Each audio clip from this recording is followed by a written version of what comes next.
Vamos lá, meus irmãos, continuando aqui a nossa gravação. Quinto dia de aula, Teologia Sistemática 2, Teontologia. Estamos falando sobre os atributos incomunicáveis e ainda dentro da eternidade. Mas vamos correr para a gente sair da eternidade e para a gente prosseguir. Porque senão a gente, com a eternidade, pela eternidade, vai chegar a prova. Lá na eternidade não tem prova, mas nessa eternidade nossa tem prova. Tá bom? Então vamos lá. Vamos sair da eternidade. Vamos lá. Aqui, continuando o nosso resumo, B. Quem quer ler para nós? Pode ler, Maísa? Posso sim, pastor. B. Deus percebe todo o tempo com igual realismo. É, em certo sentido, mais fácil para nós compreender que Deus percebe todo o tempo com igual realismo. Lemos em Salmos 94. Pois 1000 anos aos teus olhos são como o dia de ontem que se foi e como a vigília da noite. Joia. Essa parte, o Gruden, inclusive, também cita 2 Pedro 3,8, que diz que para o Senhor um dia é como 1000, e 1000 anos como um dia. Ou seja, tanto 1000 anos é como um dia como 1000 anos. Bom, para Deus, esse realismo todo é igual. Para nós, não, é óbvio. Bom, vocês conhecem a piada daquele irmão que estava pedindo riqueza para Deus. Não? Não conhece a piada? Ele queria ficar rico? Não, pastor. Não? Então vamos lá, vamos contar a piada rapidinho, que a gente já quebra o gelo. O irmão chegou e falou: poxa, para Deus, olha só, 1000 anos é como um dia. Então, eu vou pedir um realzinho, vai vir 1 milhão. Aí então ele chega: Deus, se 1000 anos para ti é como se fosse o dia, então me dá um realzinho do teu. Aí Deus respondeu para ele: espera um minutinho, filho. Ou seja, muito bom. Lá na eternidade você vai ter a sua recompensa. Só um minutinho. Aliás, um segundinho. Ai, ai. Essa compreensão, graças a Deus, que esses textos sagrados, a gente pode, então, você pode ver que os escritores, eles adentraram por meio da espiritualidade na eternidade e conseguiram compreender um pouco melhor o que é isso. Tá bom? Isso aí é uma força de expressão também, né? 1000 anos para Deus é igual a um dia, porque pode ser 100.000 anos também. Sim, é. É uma figura de linguagem, mostrando sobre essa questão que, para ele, tudo isso é comum, para nós é tudo incomum. Mas o que é incomum para nós, para ele é o comum dele. De trás para frente ou de revés, como dizem os outros. Né? Para Deus é tudo tranquilo. Beleza. E aqui no livro texto, irmãos, tem uma correlação muito legal na página 119.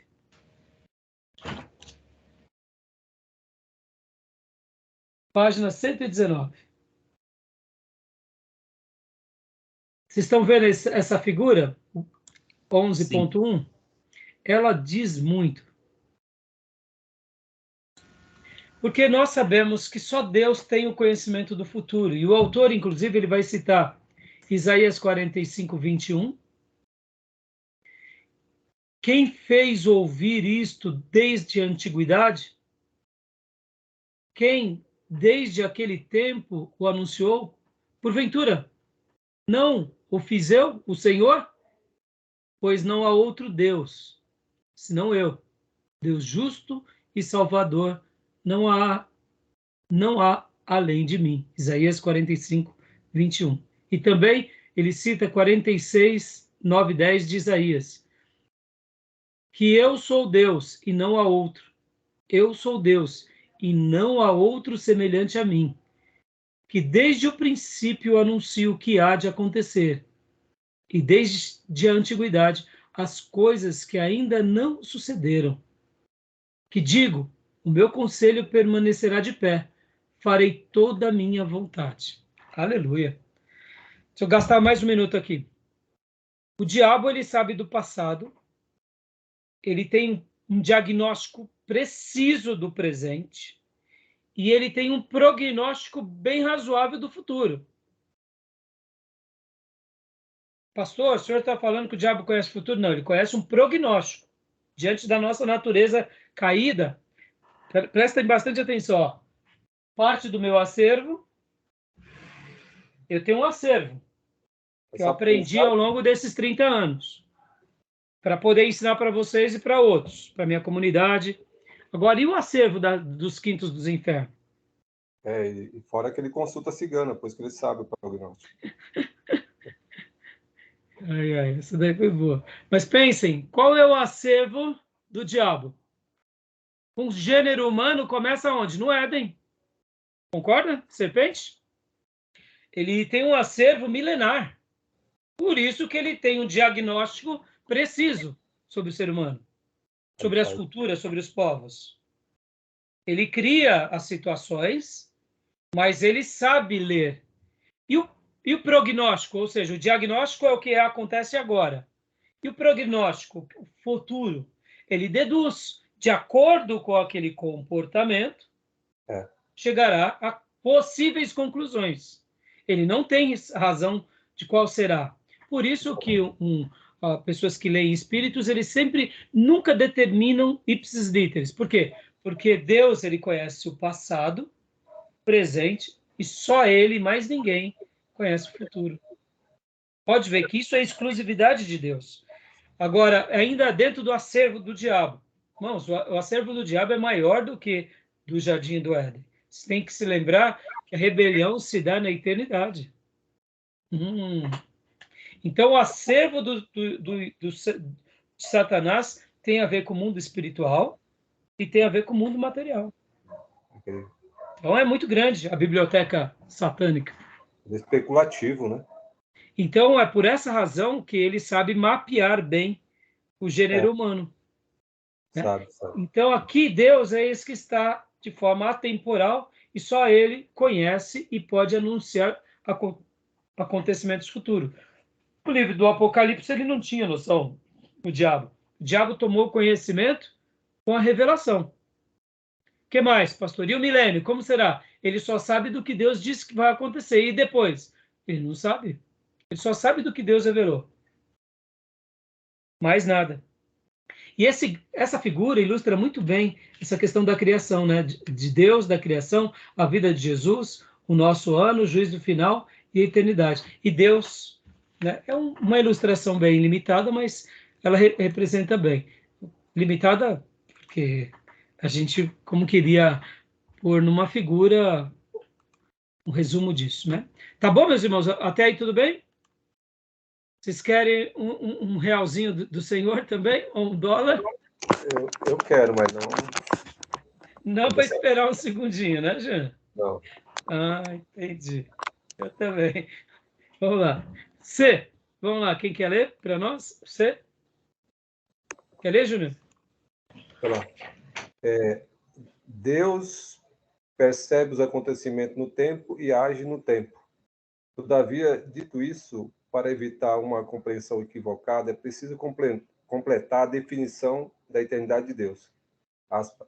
Ele, porém, percebe os acontecimentos no tempo e age no tempo.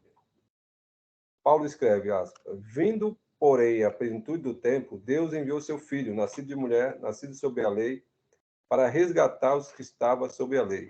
Gálatas 4:4, 5. Ou seja, ele age no nosso tempo porque ele escolheu assim, e eu diria que é a maior manifestação do seu amor por nós.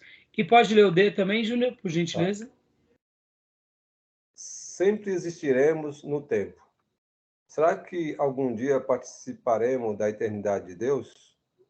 Especificamente no novo céu e na nova terra que hão de vir, será que o tempo ainda existirá? Alguns supõem que não. E lemos a Escritura. A cidade não precisa nem de sol, nem da lua para lhe dar claridade, pois a glória de Deus a iluminou. E o Cordeiro é a sua lâmpada, porque nela não haverá noite. Então não haverá tempo. Dá a ideia de que não haverá tempo. É como aquilo que falamos no primeiro bloco. A gente vai entrar, né, Júnior, por um momento, vamos desfrutar da eternidade. Eternidade. Né? Beleza até aí, meus irmãos? Tudo bem sobre a eternidade? Deu para compreender? Todinho. Legal. Ou a gente precisa de mais um minutinho? João 17 vai dizer que a eternidade consiste em conhecê-lo, né? De algum modo já estamos desfrutando da eternidade. Exatamente. Gil, olha só como é legal conhecer a Deus e segui-lo, né, e amá-lo. Olha que interessante. Podem ver. Muitas vezes nós somos tão pequenos, ficamos preocupados com comer, beber, vestir, não sabemos lidar com as nossas crises. Mas o que não é a bênção de Deus, senão gotículas e orvalhos da eternidade nos atingindo aqui? Não é isso? Pode ver, o que é o novo nascimento? Se não é uma gotícula já dessa eternidade nos ajudando. O que não é o dom? Se não uma gotícula. O que não é uma restauração? O que não é uma bênção, uma cura? Já fração daquilo que é eterno e perfeito, né? É como se Deus nos contemplasse do mundo eterno dele e literalmente jogasse, né? Chamuscasse não, mas aspergisse gotículas da graça divina. Por isso que quando a gente realmente conhece a palavra e mergulha na palavra, a gente não fica brigando com Deus de uma forma muito tola. A gente pode até ter umas tolices, mas é a tolice por causa do sofrimento, da incompreensão, mas a gente não pratica uma fé burrinha, uma fé triunfalista, uma fé que fica querendo reivindicar a eternidade nessa vida, até porque a gente começa a desfrutar tanto. Podem ver que todos os homens da galeria da fé e todos os servos de Deus que realmente foram muito espirituais, eles sabiam ler os momentos, por mais difícil que fosse.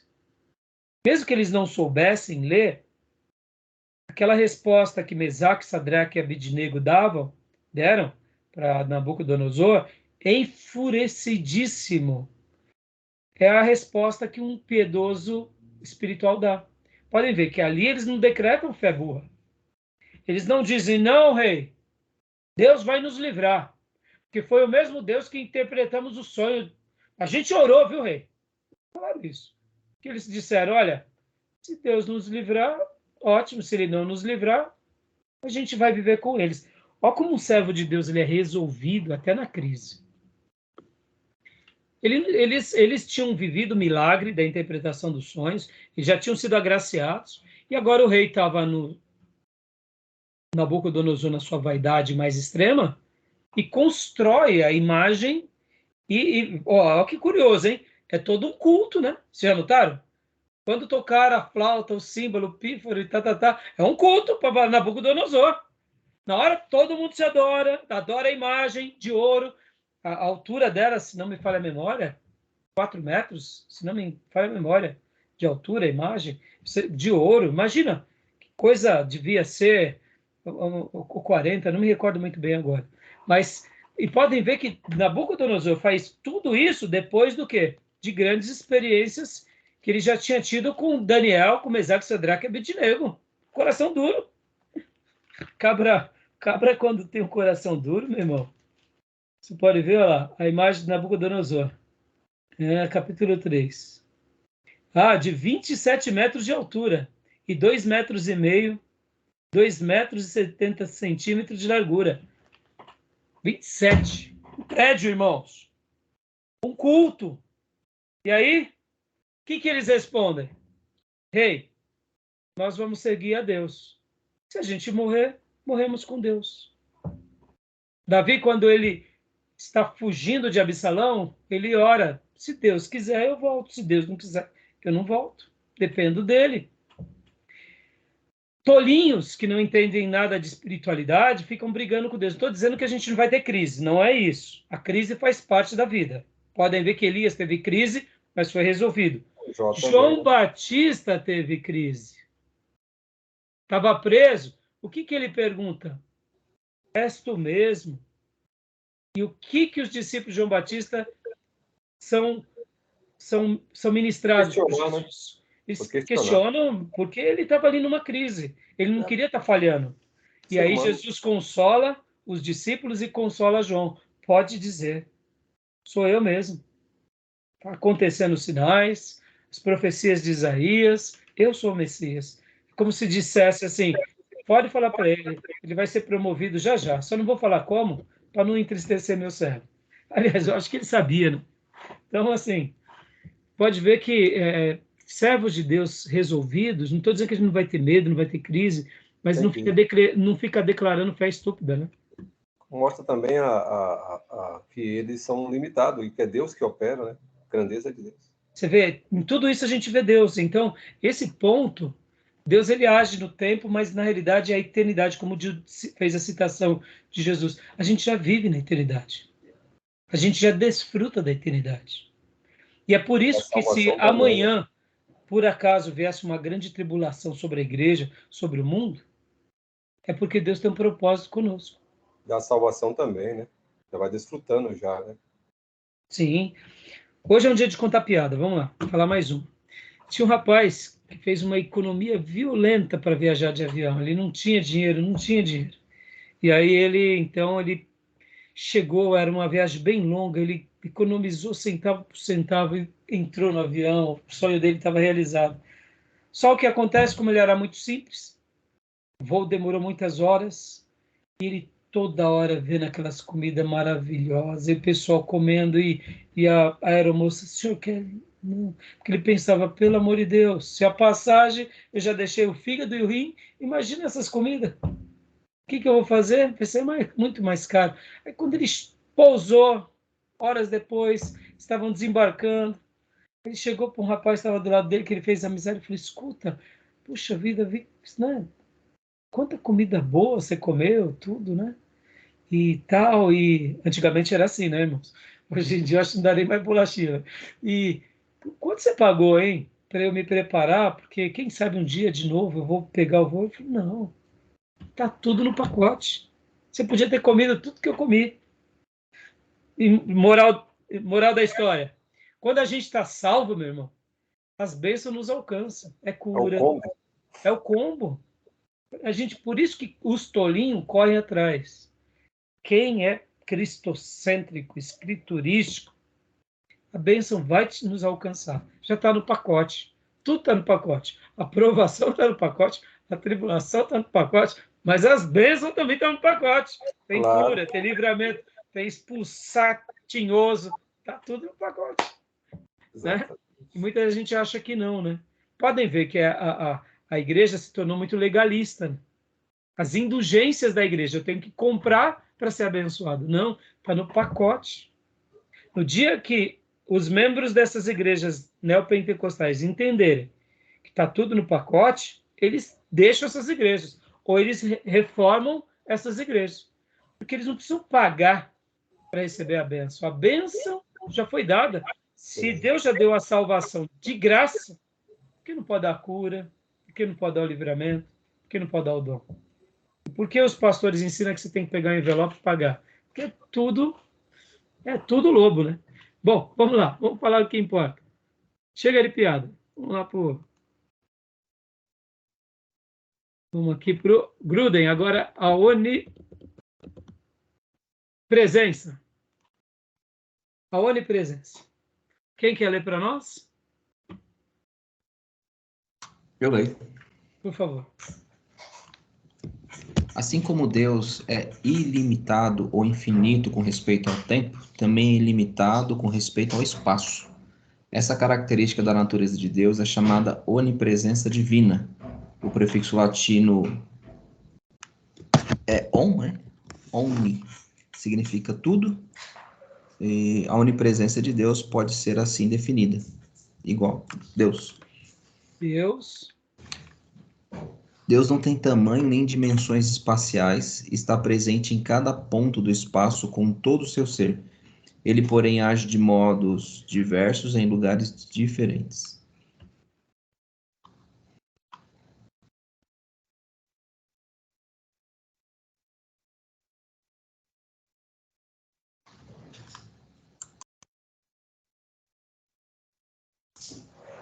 Travou aí? Não sei só para mim, mas o pastor travou ali, né? Travou. Eu pensei que era o seu que tinha travado, pastor Johnny. Ele travou. Travou, é. Contou tanta piada que foi pra lá.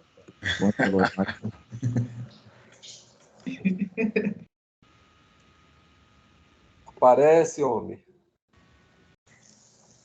Vamos orar por ele para ele aparecer. Meus irmãos, Olha ele aí. Saiu aqui, meu computador bugou. Então, está gravando ainda aí a aula? Tá, né? Tá. Sim, Tá. gravando. Então, só não vai dar para compartilhar, tá? Então, estou abrindo aqui. Maravilha, então? Deu para entender essa parte? Sim. Deixa eu virar aqui. Eu acho que assim vai ficar melhor. Acho que ficou melhor, né? Sim. Joia. Caiu o sistema aqui. Apagou tudo. Com relação à gravação, Então, acho que você vai conseguir, na verdade, onipresença. finalizar a gravação, né? Não entendi. Com relação à gravação, talvez o senhor não consiga finalizar, né? Senão eu peço para vocês. Eu tá, a vou gente tentar consegue aqui, sim. aparece o ícone aqui, mas qualquer coisa eu peço para vocês. Joia. Tá bom? E tá reconfigurando. Apagou, deu tela azul. Mas então, continuando aqui a onipresença, meus irmãos. O A. Deus está presente em todo lugar. E aí? O que vocês querem dizer sobre essa questão? Amém. Disse pouco, o pastor ele falou tudo. Sim. Né? Nós acreditamos nessa verdade, aceitamos essa verdade e nos calamos diante de tudo. Mas assim, sejamos honestos, irmãos. Vocês já ouviram falar na ideia do panteísmo?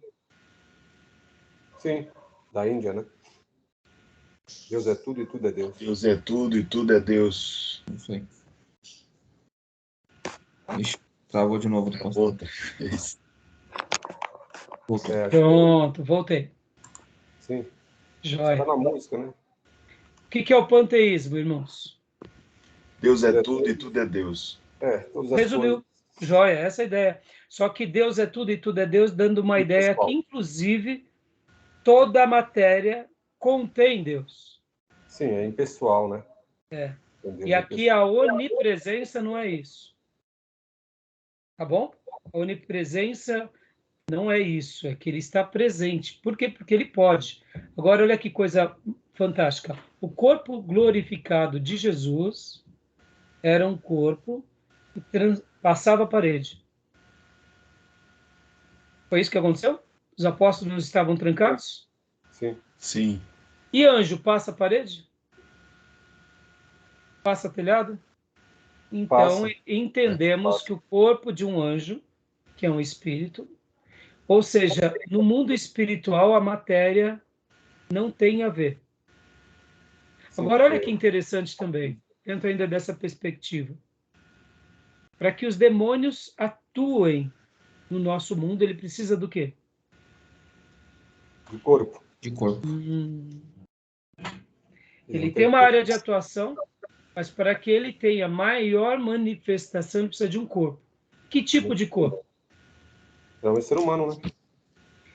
E esse ser humano, ele pode entrar dentro de um ser humano simplesmente porque ele quer entrar? Tem que ter uma permissão. Legalidade. Tem aquelas questões que a gente vê até como exagero, que qualquer um que fala deu brecha, deu legalidade, é porque não entendeu ainda que somos de uma natureza pecaminosa. O que seria a legalidade na sua essência? Eu não gosto dessa palavra Como legalidade. eu também não gosto. Mas seria didaticamente representa um ensino, desde que a gente tire muitas arestas, vamos tirar a pele, tirar o osso, vamos deixar só brecha, vacilou. mas assim, vamos colocar aqui de forma bem equilibrada. Essa questão da legalidade ou dessa questão da permissividade. O diabo, para ele se manifestar sobre alguém, ele precisa que a pessoa ou o convide ou a pessoa entre na área de atuação dele, conscientemente. É como se, vamos imaginar um tabuleiro de xadrez, em que metade do xadrez, vamos imaginar, ao invés de ser branco e preto, vamos imaginar que seja dividido em duas áreas, o branco e o preto. E aí, para uma pessoa, literalmente, estar vulnerável à atuação do mal, ela tem que conscientemente entrar naquela área. E como uma pessoa entra? Ela entra ou pela clareza espiritual, ou ela entra pela clareza do pecado mesmo. Eu sei que eu estou cometendo um delito e estou consciente do delito. Logo, ele está sob a total influência das trevas. Por isso que a Bíblia vai falar que o diabo não nos toca. Por quê? Dá essa ideia de que nós não participamos dessa atuação. Nós não queremos estar ali. Mas, ao mesmo tempo, o apóstolo Paulo fala, não deis lugar ao diabo. O que ele está dizendo aqui? Tem irmãos que, em nome de uma certa segurança vaidosa, entram no terreno do diabo. E aí entrou, os filhos de Cefa, lembra? Os filhos de Cefa? Uhum. Entraram lá, Sim. e aí entrou, capeta, deitou e rolou. Então, irmãos, eu não gosto da palavra legalidade, eu não gosto da palavra da brecha, mas sejamos honestos, se a gente tiver um equilíbrio sobre essas terminologias, a gente vê que... Então, assim, voltando, o diabo, ele não é onipresente, ele tem áreas de atuação, e, inclusive, essa área de atuação chamada pecado e mundo caído foi dado a ele por causa do pecado nosso. E mesmo assim, o diabo, para ele cometer algum delito mais sério, como tirar a vida de alguém, ele pede para Deus. Ou seja, a vida e a morte estão nas mãos de Deus. Para que o diabo atue, ele precisa do consentimento de Deus. Então, aquela ideia onde há um bem lutando contra o mal, dualista, não é real. Na realidade, só Deus governa sobre tudo. O diabo tem ali a sua área de atuação. Eu gosto de usar, só para terminar, Júnior, a figura de linguagem que é o diabo é um cachorro atropelado, todo detonado, mas ainda que tem os dentes que arrancam pedaços. Ele está numa coleira onde ele alcança toda essa área de atuação escura e ele parece um cachorro destroçado. Mas na hora que o bicho vem, pelo amor de Deus, ele destrói. E aqui, irmãos, até para eu fechar, o menor dos demônios poderiam destruir o planeta. Você acha que os demônios, irmãos, não gostariam de destruir os velhinhos, as crianças, o mundo? Claro que gostaria. Não faz porque Deus não deixa. Podem ver que o mundo só é entregue à sua própria sorte quando esse mundo perde todos os seus critérios morais e éticos e espirituais. E aí onde entra o juízo de Deus, que é onde Deus os entrega à sua própria sorte. O que é ser entregue à sua própria sorte? Viva segundo as suas escolhas e você terá o resultado que você plantou. E você, pelas suas escolhas, ter escolhido o mal, o erro, o pecado, então você está no território do inimigo. Por isso que hoje o planeta já está sob juízo. O ser humano continua cada dia mais perdido. Pode falar, Júnior. Isso que você está falando, isso está lá em Jó, né? Porque quando tem aquele desafio com Deus, Deus já pede, né? Para Deus fazer lá com Jó. E Jesus com Pedro, né? Que o diabo queria se andar lá. Jesus falou, ele consultou a Senhor. O diabo quis te esmigalhar como se faz com trigo, mas eu intercedi por você. Ou seja, o poder da oração. Já Judas, ele conscientemente roubou, pecou. Por isso que, irmãos, olha, uma pessoa irretratável, ela é matéria-prima nas trevas. Isso que é terrível.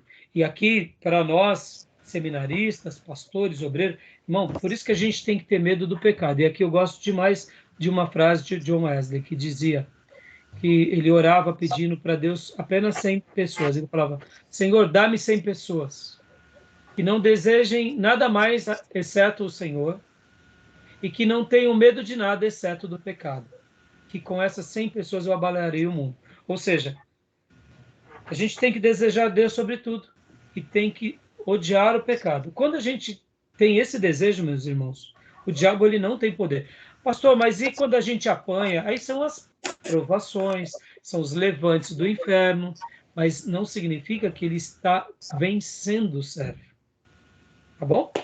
Então, onipresença é um atributo somente de Deus. Deus está em todo lugar e a ideia panteísta não é uma ideia bíblica.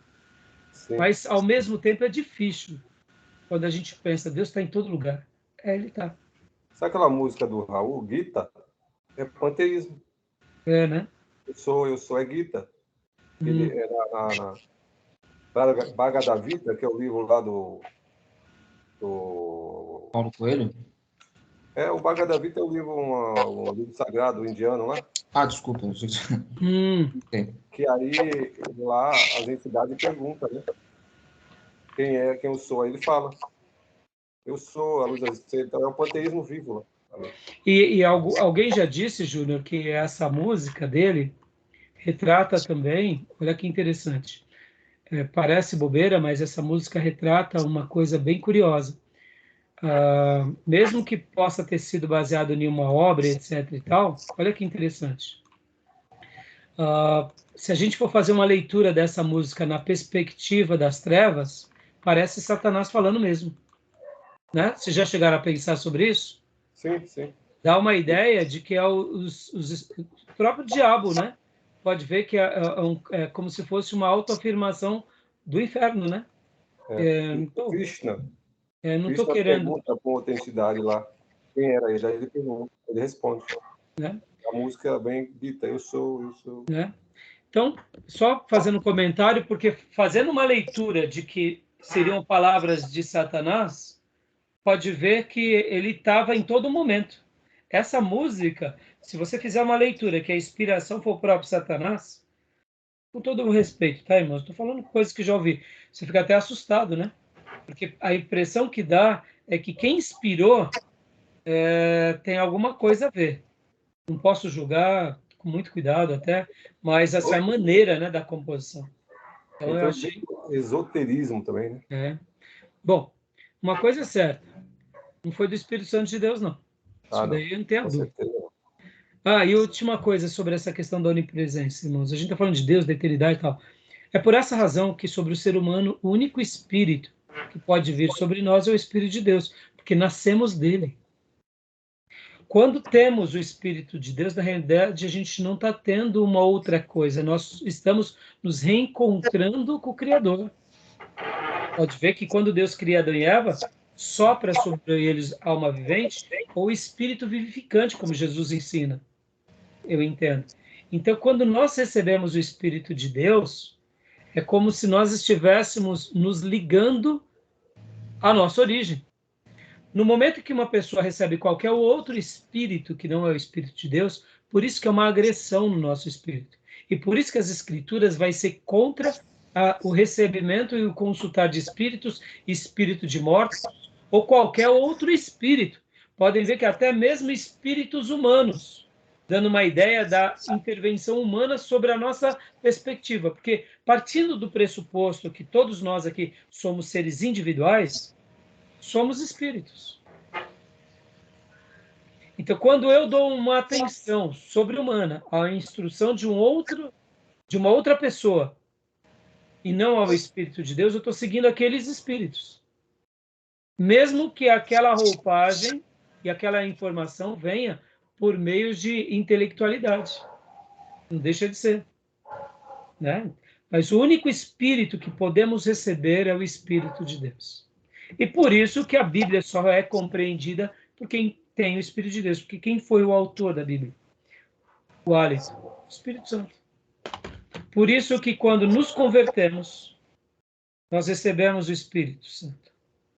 E por isso que quando a Bíblia, que também é um livro do Espírito Santo, passa a ser atrativa a nós, ao encontro. Então, continuando, irmãos. Eu já compartilhei a tela? Não. Vamos lá. Não. Vamos rapidinho, então.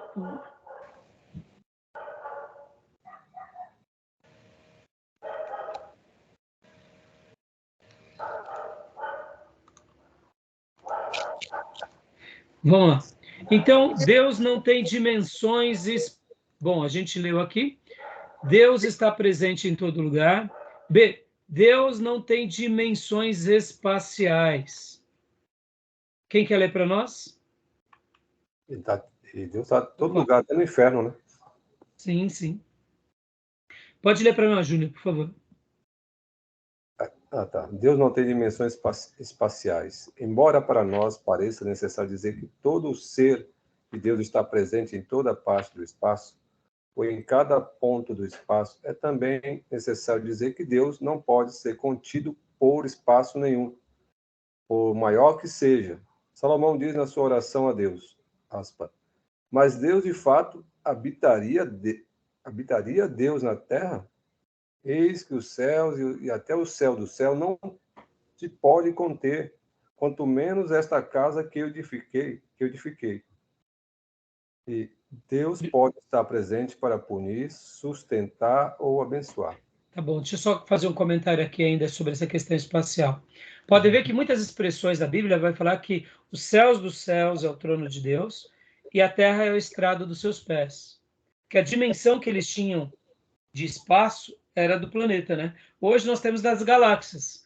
Eu poderia dizer que o estrado dos pés do Senhor é a nossa galáxia, né? Dando essa ideia de espaço. Tá bom? Assim. Beleza? Tudo bem essa questão espacial? Uhum. O que o Júnior mencionou a respeito de Deus estar em todos os lugares, inclusive no inferno, eu até penso de forma diferente. Eu acredito que Deus não esteja lá. Por um motivo muito simples. Ele pode estar lá, mas é o inferno. E para mim sugere a ausência de Deus. Obrigado. Foi boa a sua colocação e assim, eu quero acreditar que... Bom, fale você, Júnior. Agora eu não vou fazer o papel do advogado, não. Não, eu acredito que sim, porque não há limite para Deus. Embora Sim. Deus... A gente pressupõe que o inferno é a ausência de Deus. Claro, a ausência de Deus que a gente vai ter um lugar de punição. Mas como Deus fez todas as coisas, ele pode estar em qualquer lugar, independente de qualquer coisa. Então, mas se pegar...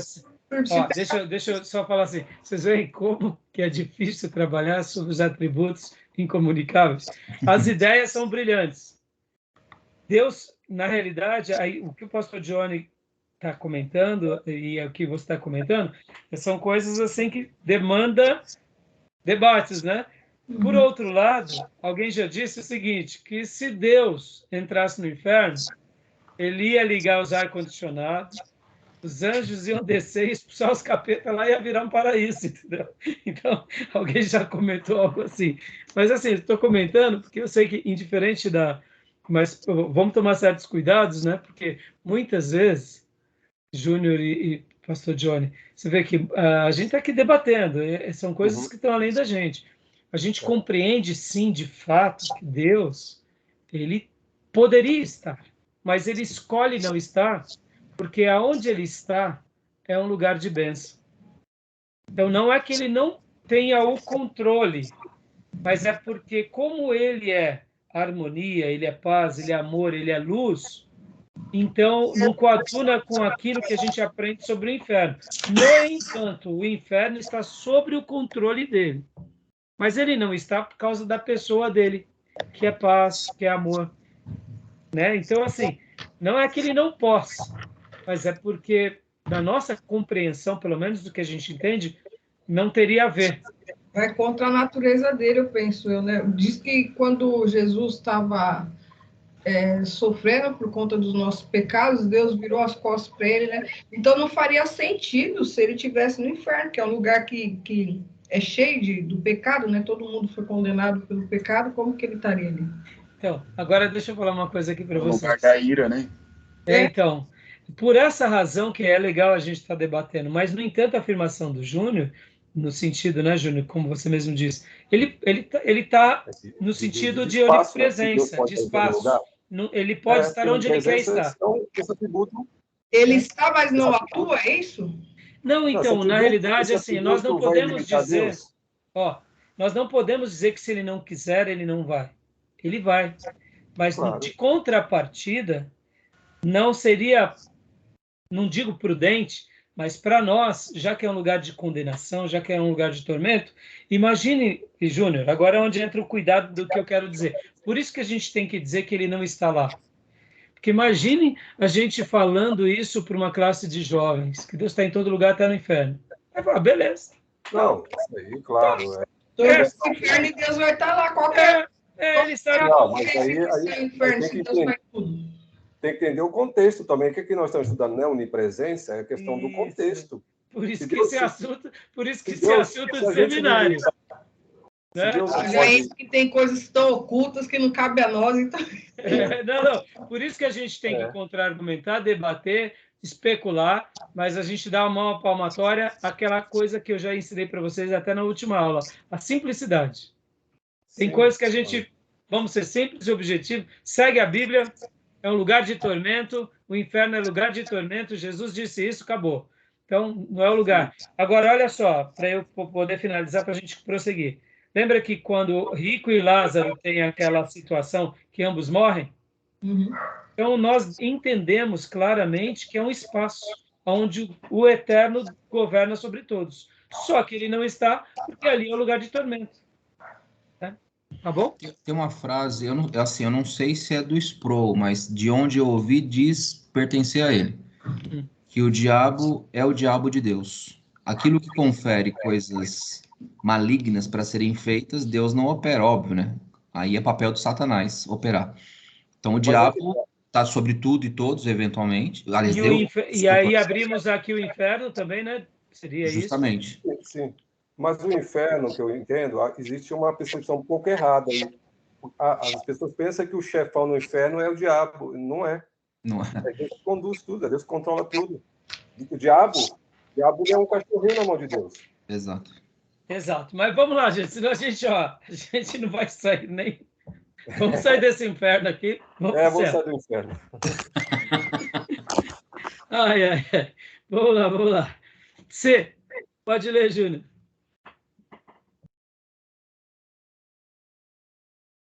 Pode ler, Júnior. Por favor. Aí já fala sobre o inferno. Vai entrar agora. A ideia da onipresença de Deus, às vezes, perturba as pessoas que se perguntam como Deus pode estar presente, por exemplo, no inferno. De fato, não é o inferno o oposto da presença de Deus ou a ausência de Deus? Pergunta. A dificuldade pode ser resolvida pela percepção de que Deus está presente de modo diverso em lugar diferente, ou de que Deus age diferentemente em locais distintos da sua criação. Tá bom? E aqui o autor, no livro, ele vai gastar um bom tempo falando sobre isso. Depois vocês leiam lá, que senão a gente não vamos prosseguir. E agora vamos falar sobre a unidade, irmãos. Vamos lá. Tudo bem até então? A eternidade deu para a gente, a onipresença deu para a gente comentar um pouco. Olha, irmãos, ainda dentro dos atributos incomunicáveis, podem ver, a gente falou da onipresença, né? Temos a onisciência e a onipotência, tá bom? Que o autor não comenta, mas a gente poderia acrescentar, tá bom? Eu acrescentaria mais esses outros, essas outras terminologias, a onisciência e a onipotência, tá? Vamos lá. Unidade. Quem quer ler? Por favor. Posso ler? Pode ler. A unidade de Deus pode ser definida desta forma. Deus não está dividido em partes, porém percebemos atributos diversos de Deus enfatizados em momentos diferentes. Esse atributo de Deus é também denominado simplicidade divina, empregando simples no sentido menos comum de não complexo ou não composto de partes. Mas como a palavra simples hoje tem um sentido mais comum de fácil de mais comum de fácil compreensão, e simplório ou insensato, é mais proveitoso agora falar da unidade de Deus em vez de sua simplicidade. Unidade, meus irmãos. Pastor, cortou sua voz aí, não sei o que o senhor... Deu uma cortada mesmo, né? Eu vi. Vamos falar um pouco sobre a unidade, meus irmãos. Vamos gastar um minuto aqui sobre a unidade. Unidade e união. Qual é a diferença? Ou melhor, desculpem. Unidade e uniformidade. Uniformidade. Quer ver um exemplo melhor?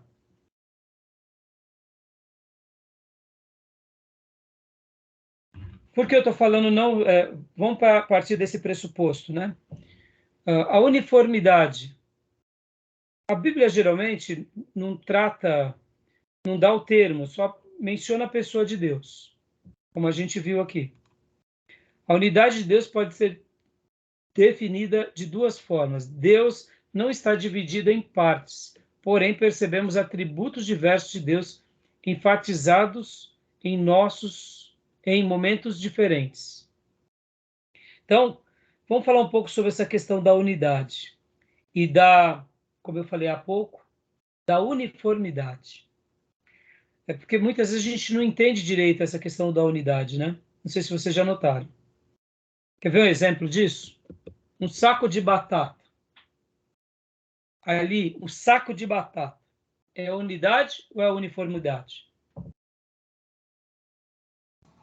Eu acho que é o coletivo, né? Uniformidade. E eu acho que a raiz da palavra, inclusive, estou pensando aqui agora no mundo corporativo, né? Quando você está numa indústria, está todo mundo uniformizado. Então, está todo mundo igual. Mas são seres distintos ali? São. São. Agora, vamos lá. Então, o saco de batata, as batatas são parecidas, são semelhantes, da mesma natureza, casca, tal, tamanhos diversos, mas vamos imaginar que fizemos uma seleção de batatas bem aproximadas. É uniformidade. Uniforme. E o purê de batatas? Uma unidade. É unidade. Há uma mistura, há uma interação, onde agora tudo se torna um. Então, a questão da unidade remete à ideia da união e não da uniformidade. Por exemplo, o fato de ter muita gente de domingo pela manhã reunida num santuário pode ter unidade ou pode ter uniformidade. Você concorda? Nem todo mundo que está na igreja está com a mesma mentalidade. Não é assim? Um monte de tábuas empilhadas. Tábuas. É uma estante? Não. Depois que a gente pega essas tábuas e organiza, vira uma estante, vira um móvel. Um monte de tábuas empilhadas pode ser um monte de tábuas para qualquer coisa. Depois de montado, vira um guarda-roupa, vira uma estante, vira um rack. Aí, ou seja, estar ali juntos não quer dizer muita coisa. Essa ideia é muito interessante. Por que é interessante? Porque, falando aqui de Deus, Deus ele não é uma uniformidade. Ele é uma unidade, pessoa dele. E tudo que ele faz com relação a nós aqui nessa terra tem a ver com essa essência, tem a ver com essa característica. Podem ver que a igreja só tem sentido quando a gente está em unidade. Na unidade, nós alcançamos o propósito. Quando nós não temos essa unidade, não necessariamente a gente está no propósito. A gente pode estar conglomerado de forma uniforme, até mesmo com a roupa, mas sem o mesmo propósito. Pode ver que a igreja local, ela tem essa dimensão de expressão de coletivo que se torna um, na semelhança do purê. Pode ver que Davi, quando ele recebe os 400 fugitivos, e logo depois que ele passa outras experiências, as pessoas dizem para ele, nós somos um só osso, uma só pele contigo, dando aquela ideia de que agora fazemos parte do mesmo corpo. Irmãos, pode ver, tudo que deriva-se de Deus nessa compreensão é fantástico. Pode ver, podemos estar casados na uniformidade e não na unidade. Podemos ter filhos na uniformidade e não na unidade. Então, quando a gente compreende essas coisas, a gente entende um pouquinho melhor como é Deus nessa questão de ser 3 em 1. Ele não está disputando o território um com o outro. Antes, essa palavra unidade tem a ver com família. Eu aprendi com o Ariovaldo Ramos que Deus é família. E pode ver que igreja é família. irmandade é a família. É mais do que uniformidade. Quando a gente entende essa dimensão, a gente dá um passo além, né? Pode ver que até mesmo nas ideologias, irmãos, uma pessoa que crê numa ideologia, ela se entrega na sua plenitude àquela ideologia. Ela cria uma unidade naquela ideologia. Interessante, né? Paulo, ele traz um significado muito interessante de unidade, né? Falando do corpo. Exatamente. Exatamente. Pode ver que a igreja, nós somos o quê? Nós somos na igreja local, nós somos uma fração ali. E como igreja de Jesus na terra, estamos no corpo dele. Por isso que a disputa entre igrejas só prejudica o reino.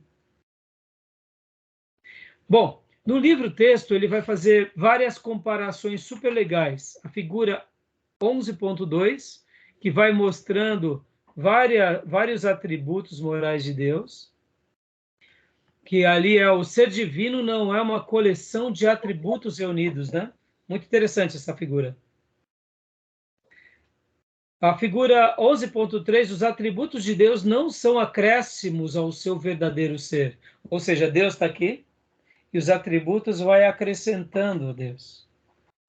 A figura 11.4, na página 127, diz amor e a justiça de Deus. Aqui já começa a trabalhar nessa característica, que seria quando se interage.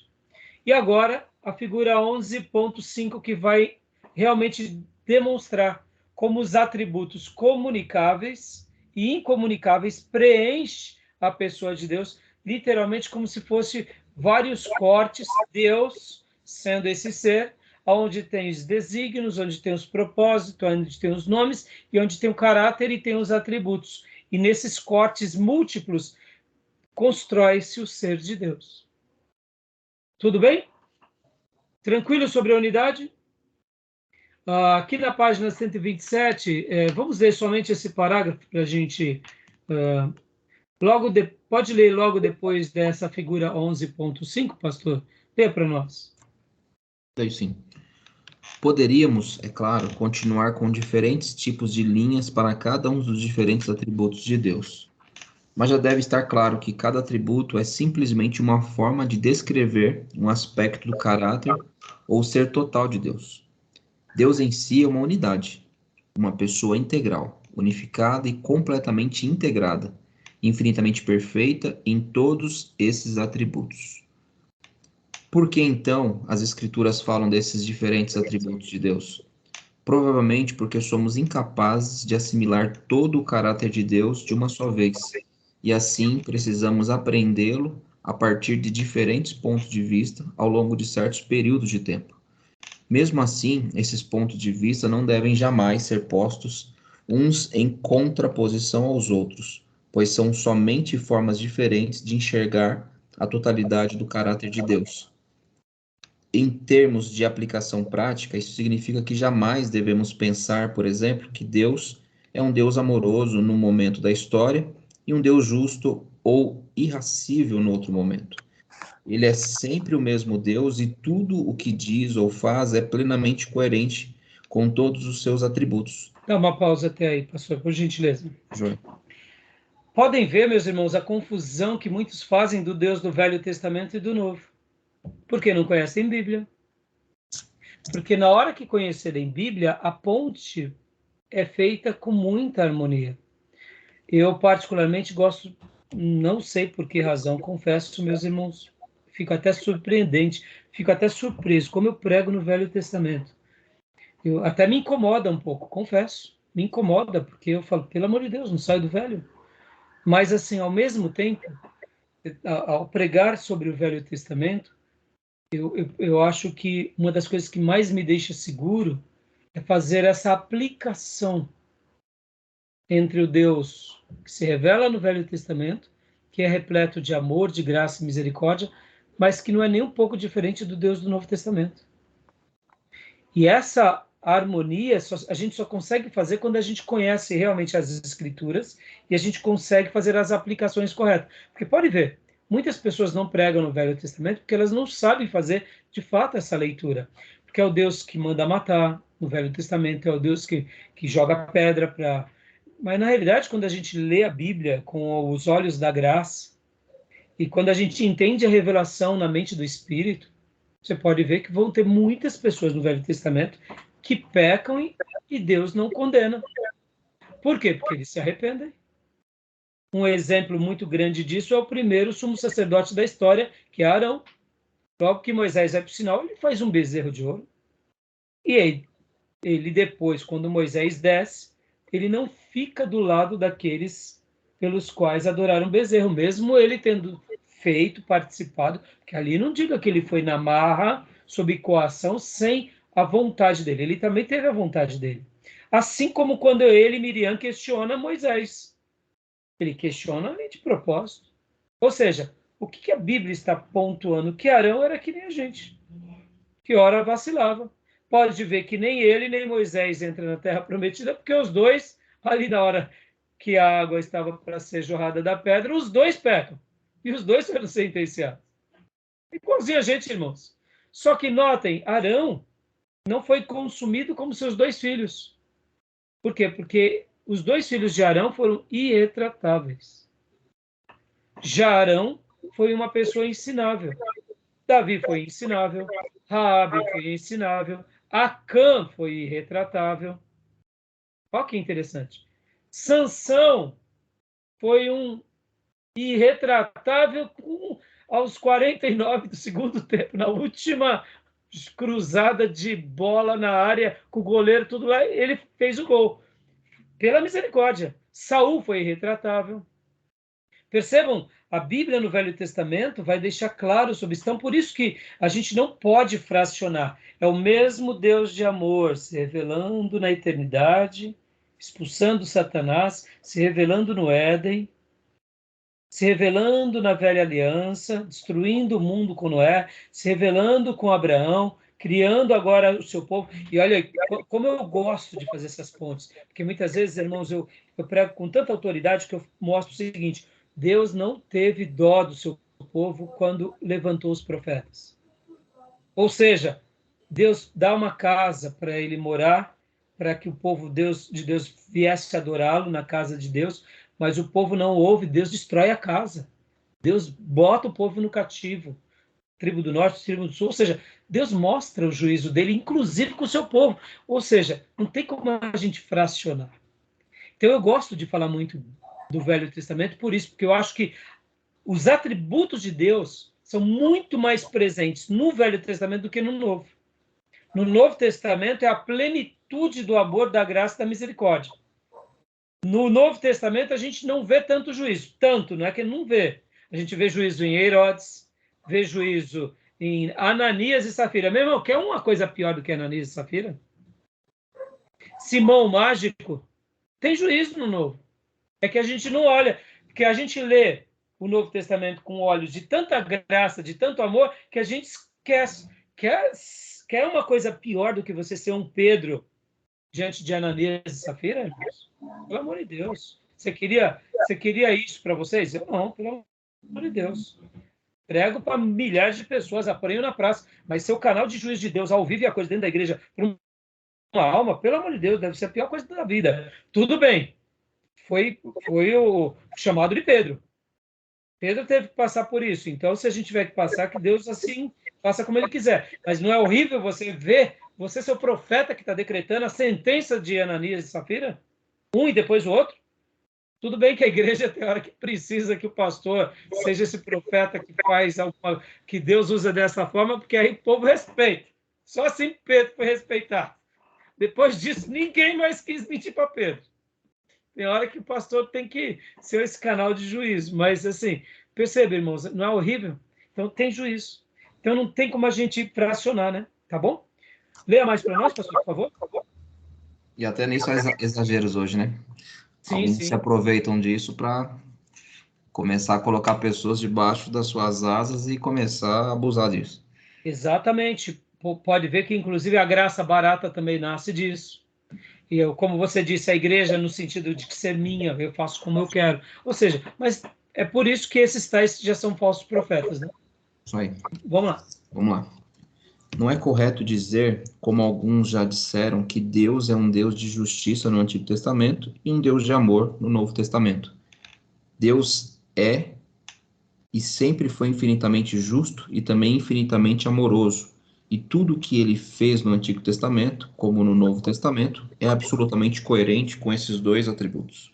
Ora, é verdade que algumas ações de Deus revelam com maior destaque alguns dos seus atributos. A criação exibe o seu poder e sabedoria, a expiação revela o seu amor e sua justiça, e o esplendor do céu demonstra sua glória e beleza. Mas todos esses, de uma forma ou de outra, também revelam o seu conhecimento e a sua santidade, a sua misericórdia, a sua veracidade, a sua paciência, a sua soberania e assim por diante. Seria de fato difícil encontrar algum atributo de Deus que não se reflete, pelo menos em algum grau, em qualquer dos seus atos redentores. Isso se deve ao fato mencionado acima. Deus é uma unidade e tudo o que ele faz é um ato da pessoa integral de Deus. Joia. Essa frase também do Gruden é maravilhosa. Perceba, irmãos, nenhum livro de teologia vai ser perfeito. A gente vai questionar alguns pontos, mas essas frases também aqui são lapidares. E, para a gente concluir esse ponto, a última frase, literalmente, desse bloco aqui, antes dos notas, está ali em itálico, é o próprio Deus em todo o seu ser, que é de importância suprema. E é o próprio Deus em todo o seu ser que devemos buscar, conhecer e amar. Tá bom? Então, a unidade de Deus representa todo o ser de Deus na sua plenitude. Seu nome, desígnios, caráter e atributos. Assim como tudo engloba ele, não tem como a gente fracionar. Nós entenderemos um lado dele, notaremos uma atuação maior, a maneira em que ele se revela faz parte do seu propósito, mas tudo isso é da unidade de Deus. Deus não tem uma uniformidade, no sentido de tudo fragmentado. Os dons, os atributos de Deus são separados, complementando ele. Não. Está tudo dentro dele, está tudo interligado, está tudo harmonioso com ele. Tá bom? Beleza, meus irmãos? Alguma pergunta? Todas as perguntas? Então, vamos lá. Então, eu vou fechar aqui nossa gravação agora. Mas é sério, alguma pergunta? A unidade é mais tranquilo, né? Saímos, né, da onipotência, onisciência, onipresença, da eternidade, do inferno. Agora a unidade está mais tranquila. Vamos voltar para o céu. Então, agora eu vou fechar aqui a gravação e vamos entrar no capítulo 12, os atributos comunicáveis, primeira parte. Eu gostaria muito hoje de ter concluído capítulo 12 e 13. Mas, como eu já disse para vocês, irmãos, cada aula é uma aula viva. Cada aula há um debate, há uma interação, há dúvidas, há acréscimos. Então, assim, há devaneios do pastor. Então, aí vai, né? Então, a gente vai fazendo e a gente vai aprendendo. Então, os atributos comunicáveis, ele é mais... Bom, me entendo. É mais fácil de assimilarmos. É bem simples a explicação. É porque parte desses atributos a gente tem. Ele comunicou conosco. Uhum. Então, a gente vai poder caminhar com um pouco mais de pressa aqui, tá bom? Eu vou fechar a gravação e a gente abre o último bloco e a gente encerra. Se não der para a gente concluir hoje, a gente conclui semana que vem, tá bom?